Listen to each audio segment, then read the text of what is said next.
ప్రస్తుతం లోక్ భవన్ లో వైసీపీ నేతలతో కలిసి వైఎస్ జగన్ గవర్నర్ ని కలవనున్నారు.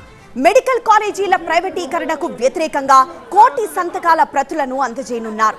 పీపీపీకి వ్యతిరేకంగా 26 జిల్లాల నుంచి 1 కోటి సంతకాలు సేకరించారు. కాసేపట్లో 1 కోటి సంతకాల పత్రాలతో ఉన్న వాహనాలను పార్టీ కేంద్ర కార్యాలయం దగ్గర జెండా ఊపి లోక్ భవన్ కు పంపిస్తారు వైఎస్ జగన్. ఇక మధ్యాహ్నం 3 గంటలకు 40 మంది పార్టీ ముఖ్య నేతలతో గవర్నర్ ను కలుస్తారు.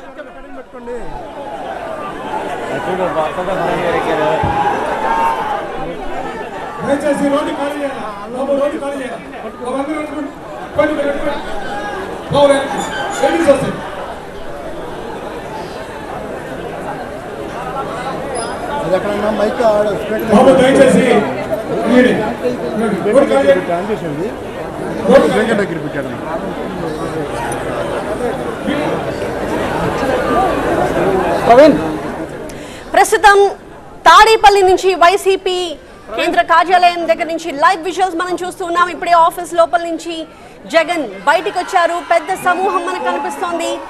పార్టీ కార్యకర్తలు పెద్ద సంఖ్యలో అక్కడికి చేరుకున్నారు. ఇవాళ గవర్నర్ ని కలవబోతున్నారు వైఎస్ జగన్.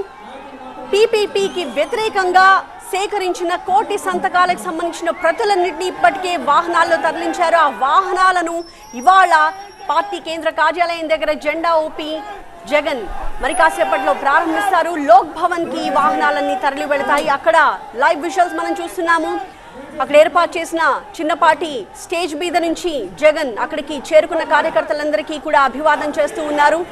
ఇవాళ గవర్నర్ దగ్గరికి వెళ్ళబోతున్నాయి ఈ 1 కోటి సంతకాలకు సంబంధించిన ప్రతుల్ని మోసుకెళ్లే వాహనాలన్నీ. ఆ తర్వాత ఆయన కూడా నేరుగా గవర్నర్ని కలుస్తారు, గవర్నర్తో మాట్లాడతారు.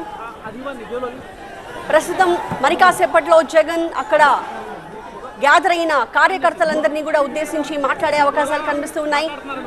మాజీ మంత్రి బొత్స సత్యనారాయణ, ఇతర మాజీ మంత్రులు, కీలక నేతలు మనకు అక్కడ కనిపిస్తూ ఉన్నారు.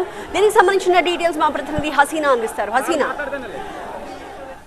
మెడికల్ కాలేజీల ప్రైవేటీకరణకు సంబంధించి వ్యతిరేకిస్తూ వైఎస్ఆర్సీపీ చేపట్టిన 1 కోటి సంతకాల కార్యక్రమం సంబంధించి మొత్తం 26 జిల్లాల నుంచి ఈరోజు మొత్తం వాహనాలంతా ఇక్కడికి వచ్చి చేరుకున్నాయి. ఆ వాహనాలను పూర్తిగా ఇక్కడ నుంచి గవర్నర్ కార్యాలయం వరకు తరలిస్తారు. అక్కడి నుంచి మధ్యాహ్నం 4 గంటల సమయంలో జగన్మోహన్ రెడ్డి గవర్నర్ని కలుస్తారు. ఎలా ప్రజలు ప్రైవేటీకరణకు వ్యతిరేకంగా ఉన్నారనే అంశాన్ని గవర్నర్ని తెలియజేస్తారు. అయితే ప్రస్తుతం మనతో మాట్లాడడానికి మాజీ మంత్రి గుడివాడ అమర్నాథ్ ఉన్నారు. చెప్పండి, ఈ ప్రోగ్రామ్ అనేది పూర్తిగా మనం చూస్తుంటే ప్రజలు నిజంగా వ్యతిరేకిస్తున్నారా మెడికల్ కాలేజీలు? అంటే మేమేం ప్రభుత్వంలో లేము, మేమేం బలవంతంగా ఎవరితో సంతకాలు పెట్టించలేదు. ప్రజలు స్వచ్ఛందంగా వచ్చి ఎక్కడికక్కడ ఏ గ్రామంకి ఆ గ్రామం వచ్చి ప్రజలు సంతకాలు పెడితే తీసుకొచ్చినటువంటి ప్రతులు ఇవన్నింటినీ కూడా దాదాపు 1 కోటి పైచీలకు సంతకాలు సేకరించాం. ఈరోజు గవర్నర్ గారు ముందు పెడతాం. ప్రభుత్వం మీద ఉన్నటువంటి వ్యతిరేకత, ప్రభుత్వం తీసుకున్నటువంటి నిర్ణయం వెనక ఉన్నటువంటి వ్యతిరేకత, ఇవన్నీ కూడా ప్రభుత్వానికి చేరవేసేటువంటి కార్యక్రమంలో భాగంగానే ఈ ప్రోగ్రామ్స్ అన్నీ కూడా చేస్తూ ఉన్నాం. సో ఇప్పటికన్నా ప్రభుత్వం దీని నుంచి విరమించుకొని ప్రభుత్వంలోనే కొనసాగించాలి. ఇవన్నీ కూడా ఒక గొప్ప ఉద్దేశంతో, గొప్ప ఆశయంతో పెట్టినటువంటి కార్యక్రమాలు. గతంలో ఆయన 3 సార్లు ముఖ్యమంత్రిగా చేశారు. ఎందుకు కొత్త మెడికల్ కాలేజీలు పెట్టాలని చెప్పి ఎందుకు ఆలోచన రాలేదు? పోర్టులు కట్టాలని ఎందుకు ఆలోచన రాలేదు? ఫిషింగ్ హార్బర్లు కట్టాలని ఎందుకు ఆలోచన రాలేదు? ఒక ఇండస్ట్రియల్ కారిడార్లు క్రియేట్ చేయాలని చెప్పి ఎందుకు ఆలోచన రాలేదు? ఇవన్నీ చేసింది పక్కన నాడు నేడు చెప్పుకుంటూ పోతే బోల్డ్ అనే కార్యక్రమాలు. సో ఇవన్నిటికి పక్కన పెట్టి చివరికి తీసుకొని వచ్చి ఈరోజు ప్రైవేట్ వాళ్ళ చేతిలో పెడతామనంటే ప్రజలు ఏ రకంగా స్పందిస్తున్నారు అనేటువంటి దానికి ఇది ఒక ఉదాహరణ. రెండోది, దీనికన్నా మించి ఏదైతే నిన్న మొన్న జరిగినటువంటి కలెక్టర్స్ కాన్ఫరెన్స్లో ముఖ్యమంత్రి గారు చెప్పారు, అవుట్పుట్ అనేటువంటిది లేదు, 18 నెలల నుంచి పనిచేస్తున్నాం, అసలు స్పందనే లేదు అనేటువంటి చెప్పారు. అవుట్పుట్ ఎక్కడ వస్తుంది? మీరు ఇన్పుట్ అంతా కొడుక్కిస్తుంటే అవుట్పుట్ ప్రజలకు ఎక్కడ వస్తుంది? సో డెఫినెట్గా ఇవన్నీ కూడా ప్రజలు గమనిస్తూ ఉన్నారు. ఇప్పటికన్నా ఉన్నటువంటి వ్యతిరేకం తెలుసుకొని నిర్ణయాలు మార్చుకోమని చెప్పి కోరుతా ఉన్నాం వైఎస్ఆర్ కాంగ్రెస్ పార్టీ. అంటే నెక్స్ట్ స్టెప్ అంటే గవర్నర్కి ఈరోజు వెళ్ళి ఫిర్యాదు చేసి గవర్నర్ని కలిసిన తర్వాత ప్రజల అభిప్రాయం ఎలా ఉందో చూపించిన తర్వాత నెక్స్ట్ స్టెప్ ఏముండబోతుంది? ఇంతటితో మనకి ఇక్కడ ఫైనల్గా ఉన్నటువంటి ఒక స్థానంలో గవర్నర్ గారికి చెప్పాలన్నటువంటి ప్రభుత్వం ఎలా మాట వినట్లేదు. గవర్నర్ గారి ద్వారా వారి మీద ఒత్తిడి తీసుకురావాలన్నటువంటి ప్రయత్నం, లేదా జగన్మోహన్ రెడ్డి గారు చెప్పారు అవసరమైతే లీగల్ ఫైట్ చేస్తాం. లీగల్ ఫైట్ కూడా కాకపోతే రేపు గవర్నమెంట్లోకి వచ్చిన తర్వాత దాన్ని రద్దు చేసేటువంటి కార్యక్రమం చేయగలం. సో డెఫినెట్గా దీని మీద ఏ రకమైనటువంటి కార్యాచరణ చేయాలనేటువంటిది రానున్నటువంటి కాలంలో మళ్ళీ పార్టీ లీడర్ వారు అనౌన్స్ చేస్తారు. దాని ప్రకారం పార్టీ నాయకత్వం అంతా కూడా ముందుకెళ్తారు. అంటే చాలా మంది టీడీపీ లీడర్స్ చూశారు, అసలు మెడికల్ కాలేజీలు ఎక్కడ కట్టలేదు అని ఫోటోలు కూడా, సెల్ఫీలు కూడా పెట్టారు. ఇప్పుడు 7 కాలేజీలు కంప్లీట్ చేసాం. ఈరోజు చంద్రబాబు నాయుడు గారు చెప్పినట్టున్నారు కదా, నా బిడ్డ విత్తనం వేశాడు, ఆ విత్తనం మొక్క అవ్వాలి, మొక్క చెట్టు అవ్వాలి అని చెప్తా ఉన్నాడు కదా.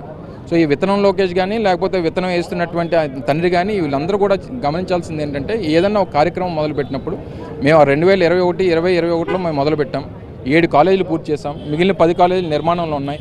వీటిని అన్నింటినీ కూడా కంప్లీట్ చేసేటువంటి బాధ్యత వచ్చినటువంటి ప్రభుత్వాలు తీసుకోవాలి. ఇది ప్రజల కోసం, పేదవాడి కోసం, పేదవాడి వైద్య విద్య కోసం, పేదవాడి వైద్యం కోసం చేసినటువంటి గొప్ప కార్యక్రమాలు. సో వీటి మీద వారు వెంటనే నిర్ణయం తీసుకొని ఆ నిర్ణయాన్ని మార్చుకోవాలని చెప్పి, ప్రైవేట్ పరం చేసేటువంటి నిర్ణయాన్ని మార్చుకొని ప్రభుత్వ రంగంలో కొనసాగించి ప్రభుత్వం తాలూకు ఆస్తులను కాపాడమని చెప్పి వైఎస్ఆర్ కాంగ్రెస్ పార్టీ డిమాండ్ చేస్తాం. ఇది మెడికల్ కాలేజీల ప్రైవేటీకరణకు సంబంధించి దాన్ని వ్యతిరేకిస్తున్నాము. ఈ వ్యతిరేకరణ అనేది కొనసాగుతుంది, పోరాటం అనేది కొనసాగుతుందని చెప్పి వైఎస్ఆర్సీపీ నేతలు అంటున్నారు. కెమెరా పర్సన్ అంజితో, హసీనా టీవీ 9, తాడేపల్లి.